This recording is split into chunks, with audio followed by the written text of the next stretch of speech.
Have you ever seen this image before, right here? The one that shows you your cardio zone and your fat burning zone? Well, this is one of the most confusing pictures that you're ever going to come across, and it's actually led to so many misconceptions about cardio training for fat burning that I'm actually writing a book about it. That's exactly why I'm doing that.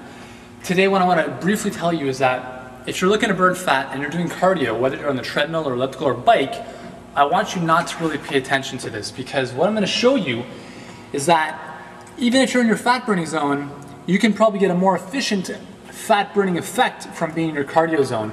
And this is why. This is how it's going to work. So I'm just going to very lightly jog here and show you how it works. Most people, the typical person looking to lose weight, looking to burn fat, will hop onto a treadmill, elliptical, whatever it might be, and they'll start, they'll do a session for, 45 to 60 minutes at a nice easy pace. When you ask them what they did at the gym and they said, well, I did my cardio workout today.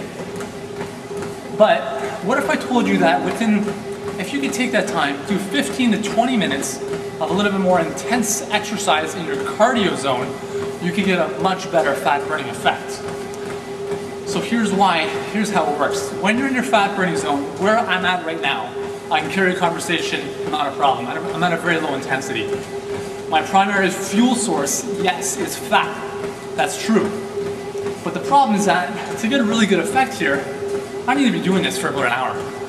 And I don't have an hour to waste doing light jogging.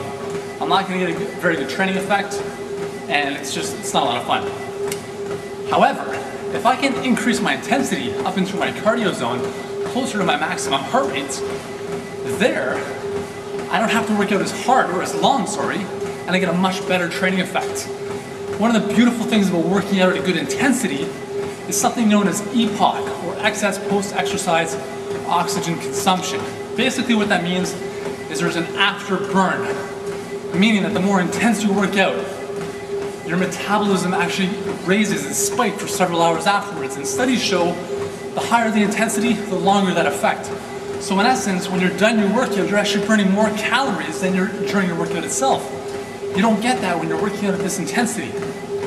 So, how do you go about, getting an afterburn effect? How do you burn those calories in only 15 to 20 minutes or even less?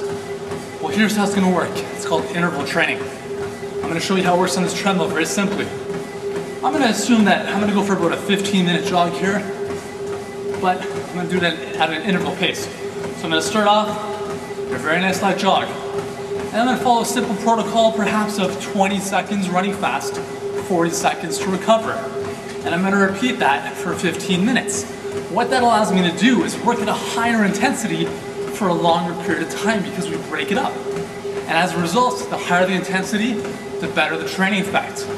The more calories you burn, maybe not so much during the workout, but afterwards. So very simply, this is how it would work. Nice light jog. Take it up to a good intensity for about 20 seconds. So I'm going to work at this intensity now for 20 seconds.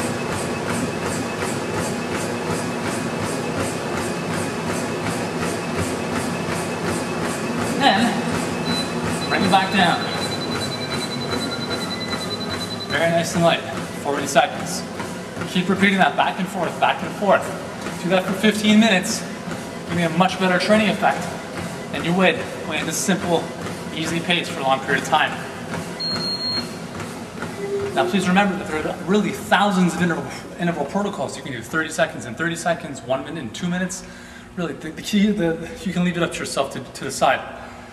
The key though is that you want to increase the intensity of your workout. So don't worry about being in your cardio zone, because the higher you are in your cardio zone, the higher you raise your metabolic rate, the more you're going to be burning calories after your workout. And that's the key. Sitting on the couch, sitting at work, you're going to be burning calories while those people beside you who are doing a light jog, they're not going to benefit from that. So in the long run, the key to losing fat is intensity. Getting the intensity up in your cardio sessions, and please, women especially, incorporate resistance training into your workouts. You need to build lean muscle. That's going to fuel you. That's going to metabolize all that fat in the long run. Okay? So this is Yuri Elkaim, your fat loss expert. Check out our site, yurielkaim.com, for tons of other videos and more great information. Until next workout, train hard, I'll see you then.